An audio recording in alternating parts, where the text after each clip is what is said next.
it on a streaming service? I watched it on cable. Yeah.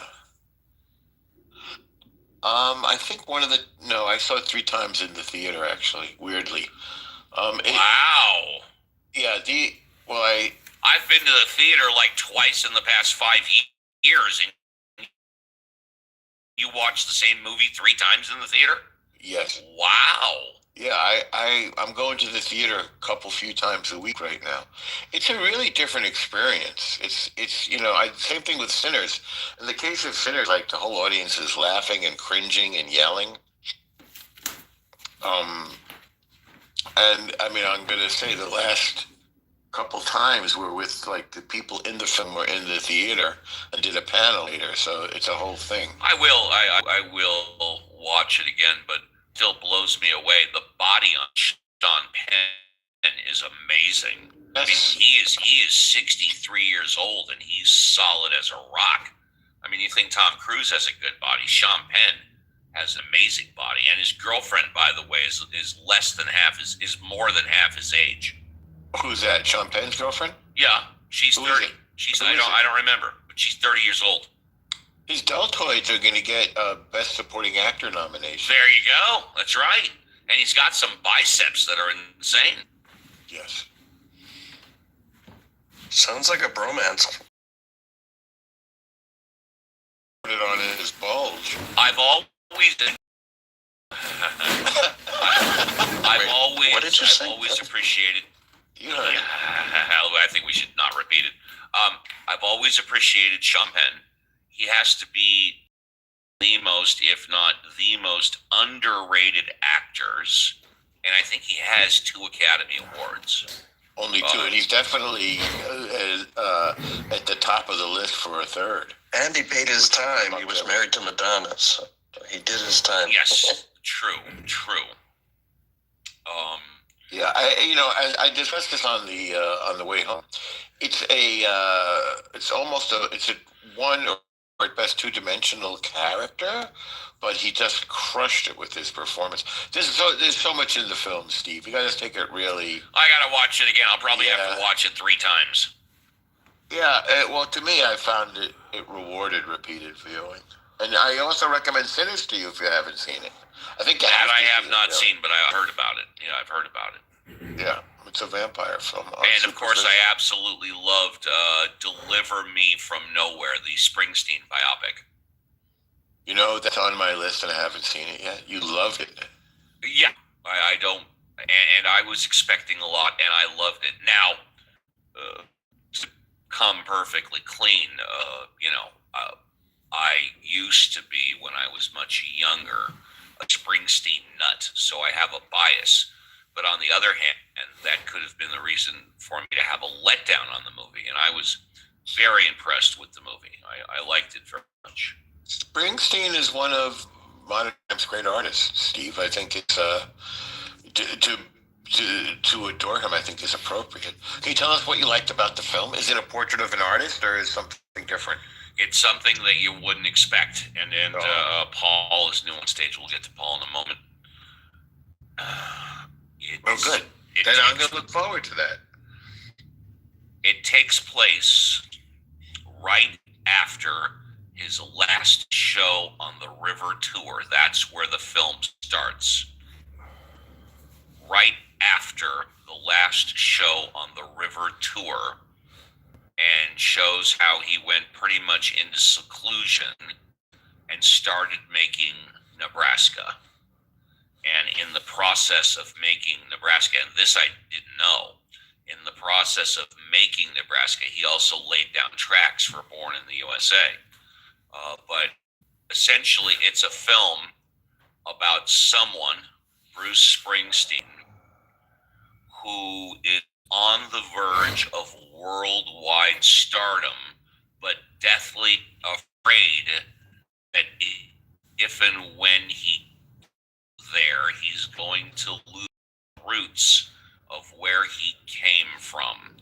But what I would really encourage you, Norm, if you have, and any other Springsteen fans, and it's on Netflix, if you haven't seen Springsteen on Broadway, which I watched, I love that. Springsteen on Broadway. That's basically, they I'm sorry, they videoed one of his shows on about eight years ago. And I thought that was amazing. And I absolutely love that. I encourage all of you to watch that. It was excellent. That was excellent. Yeah. Can I ask a quick question of Norm? Yeah, sure you can. I couldn't hear what movie he was talking about that he saw 3 times because I was getting audio. One something after another. One Battle After Another by Paul Thomas Anderson, starring DiCaprio and Sean Penn. Okay, thank you. As antagonists, which, there's the parallel there to the movie Heat, in which their main antagonists, which are in the latter case. See, I've seen the movie Heat many times. Yeah, well, rewards for Peter. That's De Niro and Pacino, who only appear. Yes. And they only have one brief but very intense encounter. No, they actually have 2. Is it 2? I remember the cafe scene. Well, at the very end of the movie, I won't. One brief encounter is for like about 10 minutes in a coffee that's a good shop. one. Yeah. Yes. I agree.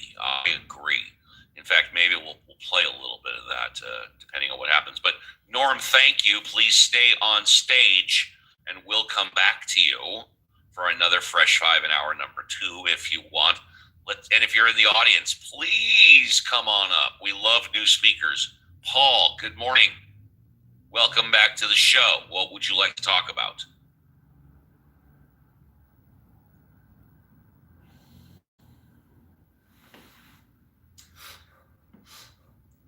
Yes, absolutely we can. Sure. Yeah, yes, we can. Oh, you're welcome. So if anybody on stage would like to contribute, besides Norm, please just unmute and say your first name. Besides Norm or Yo, James here. Yes. Good morning, Dave. Both those movies were awesome. Sinners and One Battle After Another. Both really excellent movies. And Sinners had some great music in it. A lot of really excellent jazz. Tell us about Sinners. Sinners is like Norm said. It's a black cultural movie and vampire-ish. And I don't want to give too much away, but a lot of really good music and really good cinematography, great acting, and just one of those good movies that you really enjoy. Who's in it? Anybody we know? Oh, you know what? I'm not good at calling out actors, but I forget the dude's name. But there are some good actors in it. Yes. Thank you. Anybody else on the Mod Squad like to contribute at this time? Okay. Let's see if I can get a morning clip up. I think I can. Now, again, this movie is like, 25 years old, so I'm really not spoiling anything. Yeah, the main guy in that Sinners is Michael B. Jordan. Yeah. Sorry, his name escaped me. Okay. He's really well known, yeah. Okay, cool. So let's see if we got this good here. I think we do. Okay, so from Heat. In Folsom. In the hole for 3. McNeil before that. McNeil is tough, as they say. You're looking to become a penologist? You're looking to go back? I chase down some crews, guys just looking to fuck up, get busted back. And you must have worked some bitch crews. I worked all kinds. You see me doing thrill seeker liquor store holdups with a Born to Lose tattoo on my chest? No, I do not. Right. I am never going back. Then don't take down scores. I do what I do best. I take scores. You do what you do best, trying to stop guys like me. So you never wanted a regular type life? The fuck is that? Barbecues and ball games? Yeah. This regular type life, that your life? My life? No, my life. No, my life's a disaster zone. I got a stepdaughter so fucked up because her father's this large type. asshole. I got a wife. We're passing each other on the downslope of a marriage, my third. Because I spend all my time chasing guys like you around the block. That's my life.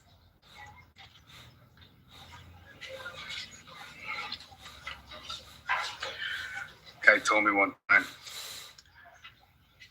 don't let yourself get attached to anything you are not willing to work out on in 30 seconds flat if you feel the heat around the corner. Now, if you're on me and you got to move when I move, how do you expect it for a marriage?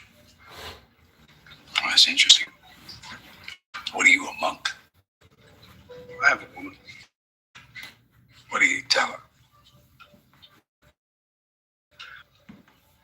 I tell her I'm a salesman.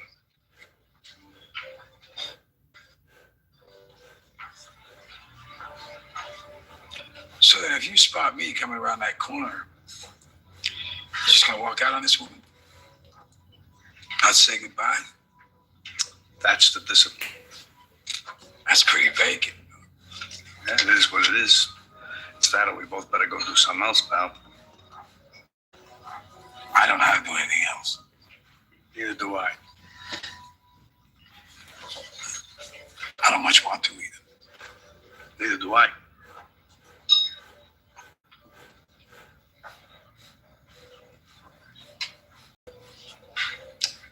You know, I have this recurring dream. I'm sitting at this big banquet table, and all the victims of all the murders I ever worked are sitting at this table, and they're staring at me with these black eyeballs because they got 8-ball hemorrhages from the head wounds. And there they are, these big balloon people, because I found them 2 weeks after they'd been under the bed. The neighbors reported the smell. And there they are, all of them just sitting there. What do they say? Nothing. No talk? Just, they don't have anything to say. They just look at each other. They look at me. And that's it. That's the dream. I have one where I'm drowning. And I gotta wake myself up and stop breathing or I'll die in my sleep. You know what that's about? Yeah, having enough time. Enough time to do what you want to do. That's right. You're doing it now. Not yet.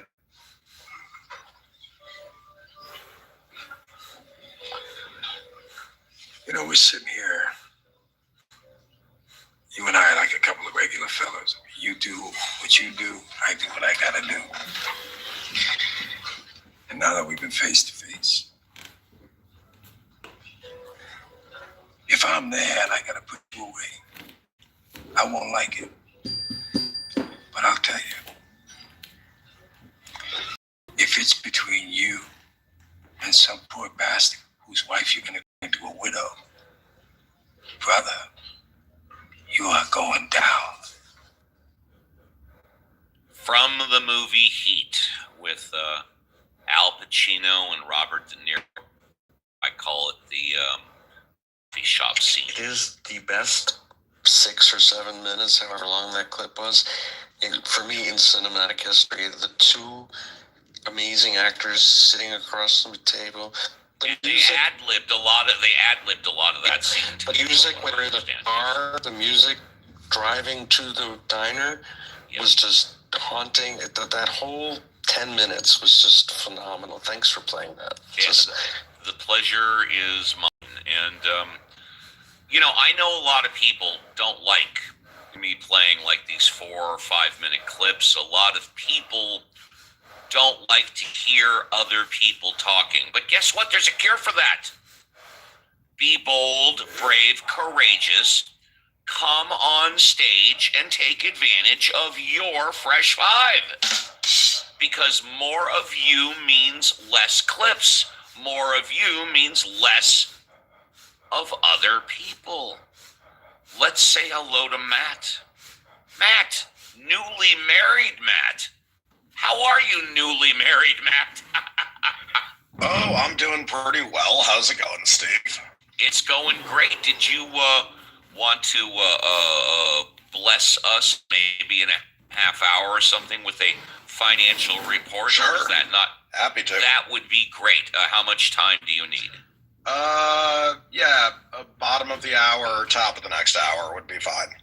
Yeah, well, let's go bottom of the hour because the top of the next hour is theoretically like in 5-10 minutes. Did you want to do it then? I'm sorry, I meant an hour.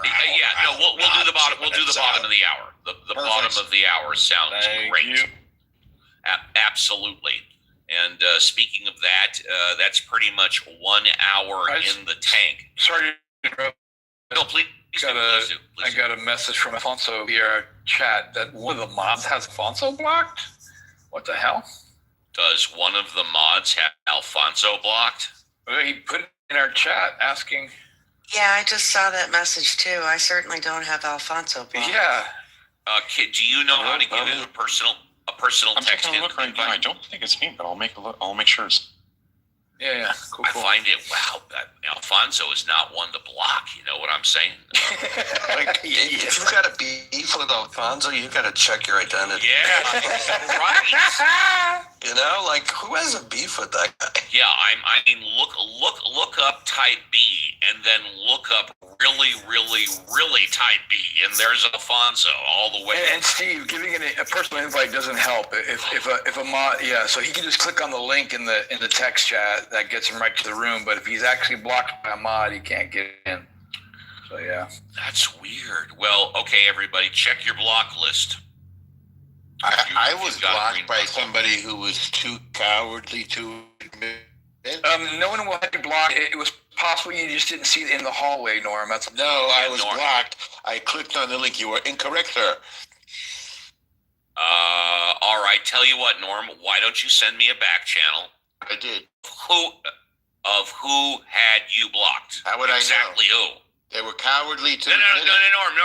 Just send me a back channel. I don't know who it is, Steve. Well, then you don't know that someone had you blocked then. Yes, I do, because I couldn't get in until you made the announcement. Okay, that makes no sense. Okay, but go ahead and go on mute. No, it doesn't. Go ahead and go on mute. Go ahead and go on mute. My mod squad does not lie to me. Norm, go on mute, please. Norm, go on mute, please. Please go on mute. My mod squad does not lie to me. Lying is unacceptable for being on the mod squad. They do not lie to me. When my mod squad said nobody had him blocked, nobody had him blocked. Now, yeah, at the time, who was the mods on stage? It was you, Scott, Violet, and myself. Yeah, it was just the four of us. No, Norm, go on mute. It's the third time I've asked. The interruptions from the audience members needs to stop, regardless of who they may be. The disrespect to the rules and regulations of your room, Steve, is not cool, bro. Oh, I don't mind that. What I would suggest, if anybody doesn't like my room, please come on stage. No, I said the disrespect to. I'll reiterate, right? Yes. Disrespect to certain individuals who are in the audience as members of participating in your room/show. Disrespect your rules and regulations is blatantly disrespectful, and that needs to stop. And there we go again, coming off mute. There we go again. So yeah, problem. What language are you trying to speak, JC? I don't even understand what you're trying. Oh my God. There we go, Steve. Once again, more disrespect and it personally attacking me. Yeah, you have a great day. Yeah, I've given him. Oh shoot! And there goes JCC. Oh, I'm glad you're still here, JCC, because I gave Norm a break. I gave him a break because I asked him 3 times. Good. Fuck yeah. Good. I gave him a break. We'll bring him back up in hour number 2. Can Alfonso get in? I give Alfonso a personal invite during the break song. Yeah, let's make sure we do that. Does that get around a block? If someone, I don't know. He's not blocked, so I don't know. Yeah, I don't. I don't know. I really don't think this is a blocking issue. I truly think this is a clubhouse issue, unless it's a non-mod that's blocking him. And again, it's a clubhouse issue. My mods do not lie to me. Yeah, the non-mod couldn't prevent somebody getting into the room. Unless it's a clubhouse issue. It could be a club. It could be a glitch. Yeah, I had some bad glitches yesterday. I was having to reset a couple of times in other rooms. I mean, look, we know people block Norm, but who the hell blocks Alfonso? Nobody. So I personally think it's a glitch. And when you say when you make a claim that one of the mods are blocking, you find which one. Well, I don't know. Well, then I don't think one of the mods are blocking it because one of the mods would tell me. We resolved this issue, this blocking issue, months ago, 6 months ago, 5 months ago. We resolved this issue.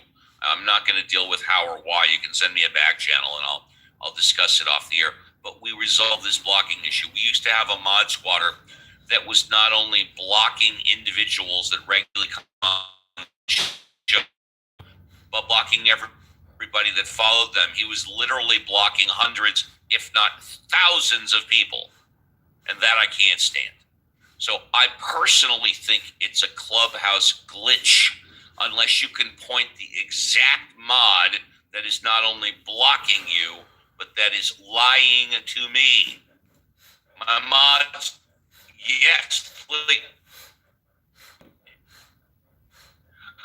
Yeah, and my block list, with the exception of like half a dozen, is John Kitover's 56 different profiles. Other than that, I have 6 people blocked, and believe me, there's nobody that comes on the show on a regular basis. Otherwise, they wouldn't be here on a regular basis. So I really think it's a We certainly Clubhouse glitch.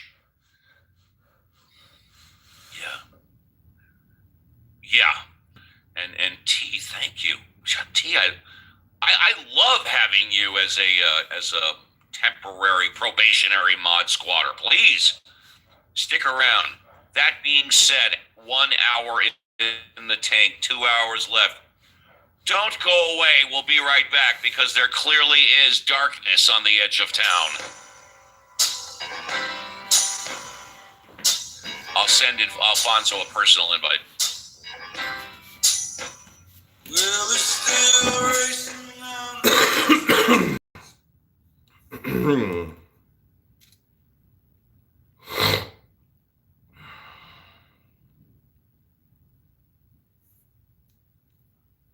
Yeah, but I don't live in New York. I live in Philadelphia. But I will say this: on a grander scale, right? Let's take the U.S.-China relationships, right? We want to put that in the category of getting some shit done or doing some shit, right? You know that Japan, right? They don't fuck with China when it comes to the United States. You know who? Got that bitch. Nargis. Okay, sorry. I was. I believe you said. This is my reading. I think that you should approach your wife and you should sow seeds, and whatever seeds you sow, and that is the seeds of kindness, that she'll grow an abundance of fruit which you can harvest by you her appreciating you. So you don't have to worry about getting it on, trying to get it on with her because you know. Get it on. But many people agree this is like you can just take what you want from her. Like your wife's consent doesn't mean anything. Was that how you see it? I'm just seeing it as get Jay with it.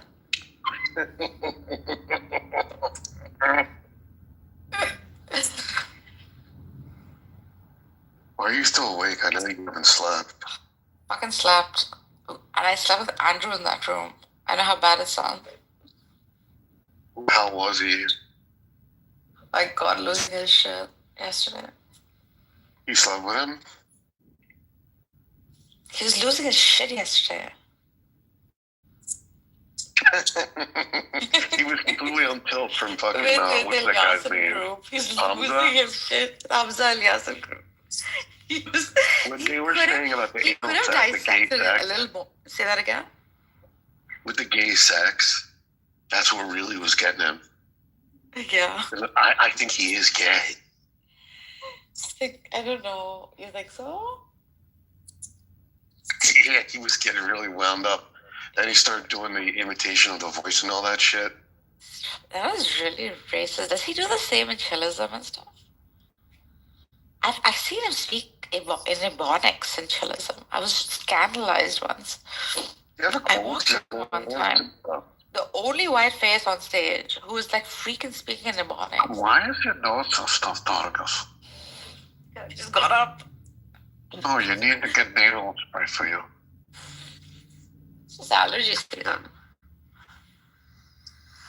My true colors, baby, I love you.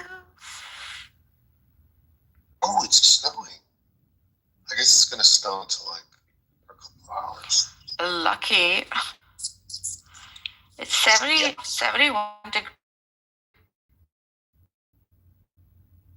and sunny San Diego, like every single. What Andrew? Oh, Andrew was arguing about this idea that, like, he's like everything is conscious, which I've heard this before. So many times. Yeah. Fucking that everything in the universe is connected. Blah blah. I mean, how fucking old is this? But there's like this interesting part that the consciousness is like a diminishing as it from sort of a source. So to say a rock is conscious is like it's not thinking of consciousness on a gradient of, you know, a degree to which something is conscious. I think that's what he was kind of didn't understand.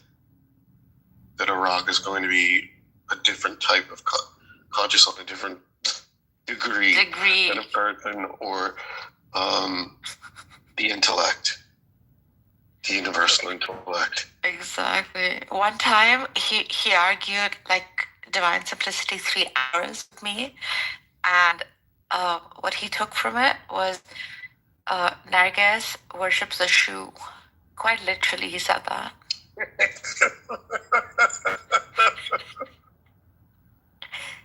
3 hours back and forth. Oh, God. Fuck. You say a rock is conscious. A rock. Like, you want to put those two little You're an eyes on it. atheist. You're an atheist. Your God has no will. He's not a person. He's not a...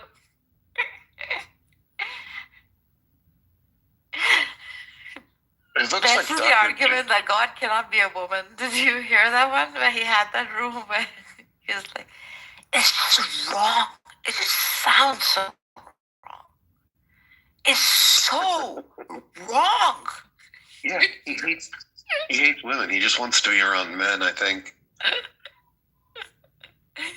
I think he's like preparing to be a pastor maybe, or like a priest of some sort. That's what I think. You don't think he's gay? It doesn't sound gay. He doesn't sound gay to you?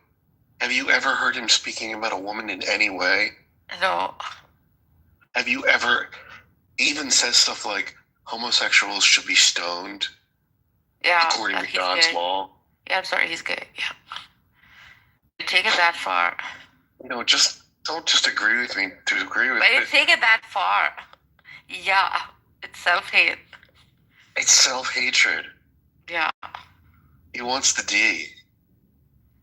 He gay. He's so gay.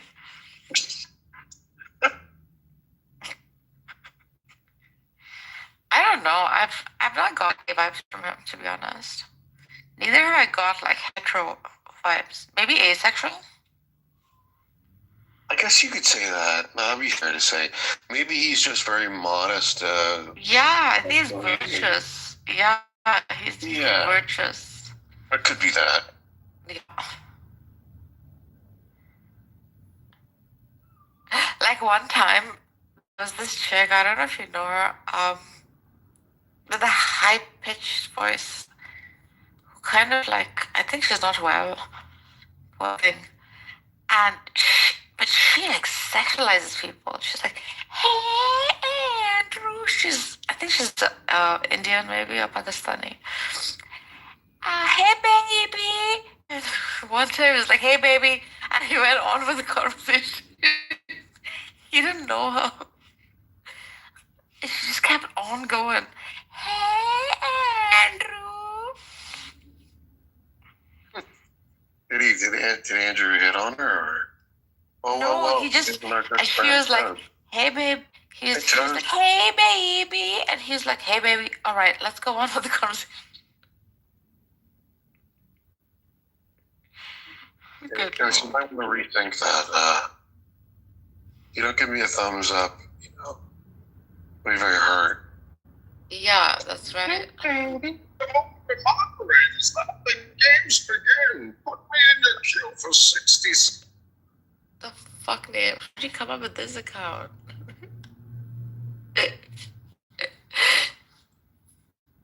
Want to read to you some? Why not?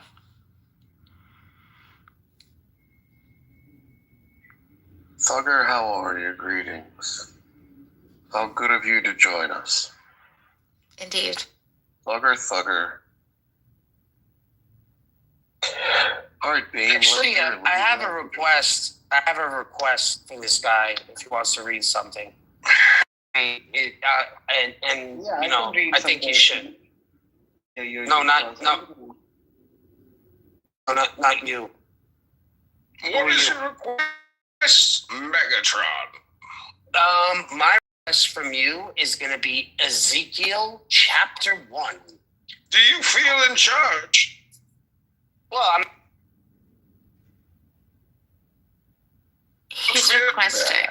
Oh, God, Megatron. He's requesting you, John. No. Boy, please. This is your ally. But you merely adopted the dark. I was born in it, molded by it. I didn't see the light until I was already in my... Oh my God, here we go. All right, what was it? Ezekiel what? chapter 1. Really? You just want me to read from the first chapter? Just the first chapter, yeah.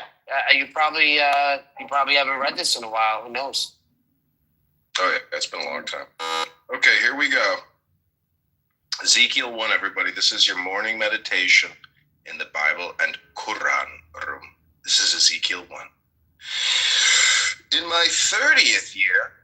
No, you're supposed to read it as Bane. Yeah, read it regular. Read it regular, man. We love you, Bane. I am reading it regular. While I was among the exiles by the Kitover River, the heavens were opened, and I saw visions of God. On the 5th month, it was the 5th year of the exile of King Jehoiakim. The word of the Lord came to Ezekiel the priest, the son of Butzi, by the Kitover River in the land of the Babylonians. There the hand of the Lord was on him. I looked, and I saw a windstorm coming out of the north, and a man's cloud with flashing lightning and surrounded by brilliant light. The center of the fire looked like glowing metal, and in the fire was what looked like 4 living creatures. In appearance, their form was human, but each of them had 4 faces, 4 wings. Their legs were straight, their feet were like those of a calf, and gleamed like burnished bronze. Under their wings, on their 4 sides, they had human hands. All 4 of them had faces and wings, and the wings of one touched the wings of another. Each one went straight ahead. They did not turn as they moved.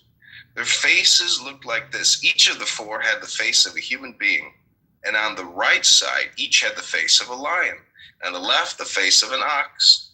Each also had the face of an eagle. Such were their faces. They each had 2 wings spreading out upward, each wing touching that of the creature on either side, and each had 2 other wings covering its body. Each one went straight ahead. Wherever the spirit would go, they would go, without turning as they went. The appearance of the living creatures was like burning coals of fire, or like torches. Fire moved back and forth among the creatures. It was bright, and lightning flashed out of it. The creatures sped back and forth like flashes of lightning. As I looked at the living creatures, I saw a wheel on the ground beside each creature with its 4 faces. This was the appearance and structure of the wheels. They sparkled like topaz, and all 4 looked alike, each appearance to be made like a wheel intersecting a wheel. As they moved, they would go in any one of the 4 directions the creatures faced. The wheels did not change direction as the creatures went. The rims were high and awesome, and all 4 rims were full of eyes all around. You want me to keep going? When the living creatures moved, the wheels beside them moved, and when the living creatures rose from the ground, the wheels also rose. Wherever the spirit would go, they would go, and the wheels would rise along with them, because the spirit of the living creatures was in the wheels. When the creatures moved, they also moved. When the creatures stood still, they also stood still. And when the creatures rose from the ground, the wheels rose along with them, because the spirit of the living creatures was in the wheels. Far out, man. Spread out above the heads of the living creatures was something like a vault, sparkling like crystal and awesome. Under the vault, their wings were stretched out one toward the other, and each had 2 wings covering its body. When the creature moved, I heard the sound of their wings, like the roar of rushing waters, like the voice of the Almighty, like the tumult of an army. When they stood still, they lowered their wings. Then there came a voice from above the vault, above the heads as they stood with lowered wings. Above the vault, over their heads, what looked like a throne of lapis lazuli. High above, on the throne, was a figure like that of a man. I saw that from what appeared to be his waist up, he looked like glowing metal, as if full of fire. That from there down, he looked like fire, and brilliant light surrounded him, like the appearance of a rainbow. Ooh! In the clouds on a rainy day, so was the radiance around him. This was the appearance of the likeness of the glory of the Lord.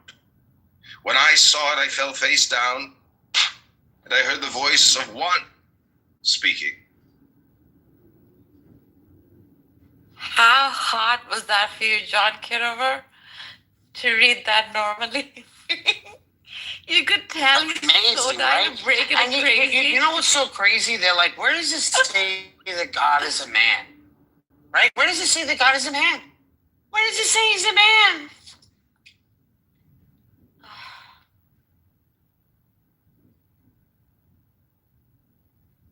That's actually describing the universe card in the tarot.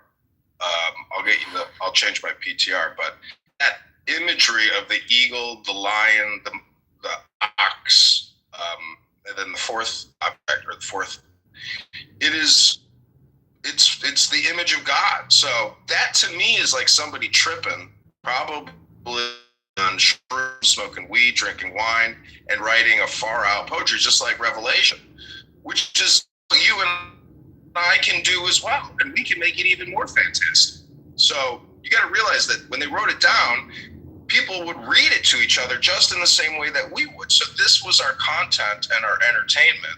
And there's a mystical treatise in there, which is esoteric. But the whole thing is for entertainment.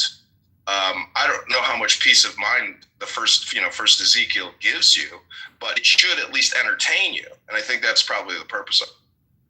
The rainbow is definitely mushrooms. Has to be. Sort of contradiction here. I'm trying to think back of my old Bible study days. I think this just sort of generally forbids to anthropomorphize God in any way, I think.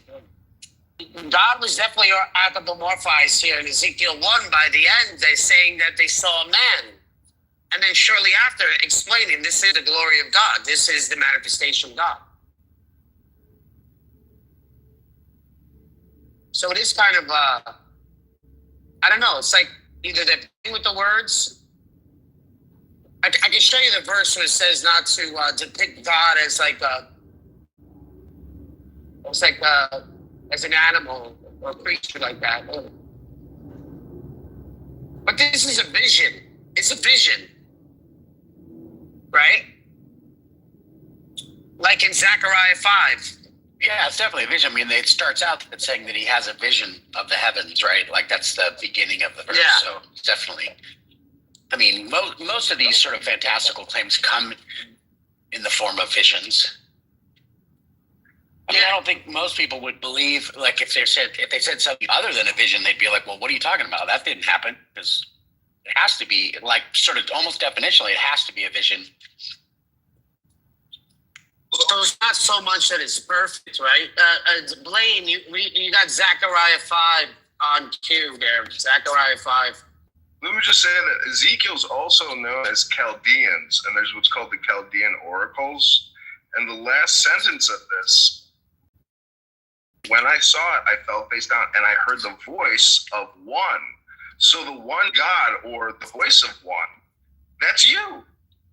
And, what do you want me to read? Zechariah what? Chapter 5. I was named after this Deeper message, right? That you can't see initially. So that's the reason why, like, the rabbis like having these conversations about the Old Testament. They have these arguments. They go back and forth. I think tarot is what reveals what all this messaging is in Revelation, because it's all Kabbalah. John, Jesus, all of them were Kabbalist interpreters or esoteric Kabbalists. But anyways, this is Zechariah 5, the flying scroll. I looked again, and there before me was a flying scroll. He asked me, what do you see? I answered, I see a flying scroll, 20 cubits long and 10 cubits wide. And he said to me, this is the curse that is going out over the whole land. According to what it says on one side, every thief will be banished, and according to what it says on the other, everyone who swears falsely will be banished. The Lord Almighty declares, it will remain in that house and destroy it completely, both its timbers and its stone. Okay, now the next one. The woman in a basket. Then the angel who was speaking to me came forward and said to me, look up and see what is appearing. I asked, what is it? He replied, it is a basket. And he added, this is the iniquity of the people throughout the land. Then the cover of lead was raised, and there in the basket sat a woman. He said, this is wickedness. And he pushed it back into the basket and pushed its lead cover down on it. Then I looked up, and there before me were two women, and with the wind in the wings. They had wings like those of a stork. And they lifted up the basket between heaven and earth. Where are they taking the basket? I asked the angel who was speaking to me. He replied, to the country of Babylonia, to build a house for it. When the house is ready, the basket will be placed. Yes, very good.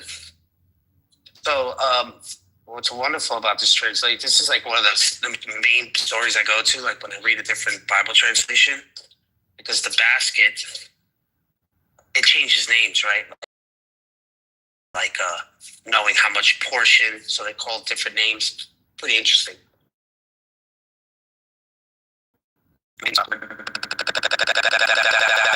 Babylon. Some of them have different understanding. So it's like one of those. It's one of those stories you can always go to right away. And from reading the NIV, you can tell the difference, in the language they're using. And it's one of my go-tos. Did you get tired of it? Put Tim down open mic. Give me some real little nuggets. Give me a hard miking, I think. Tim is hot mic. Yeah. It doesn't always work. Go ahead. Saying you give me some little nuggets. But to me, this is all related to Kabbalah. The 10 by 20, the 10 step off, the iniquity within the basket.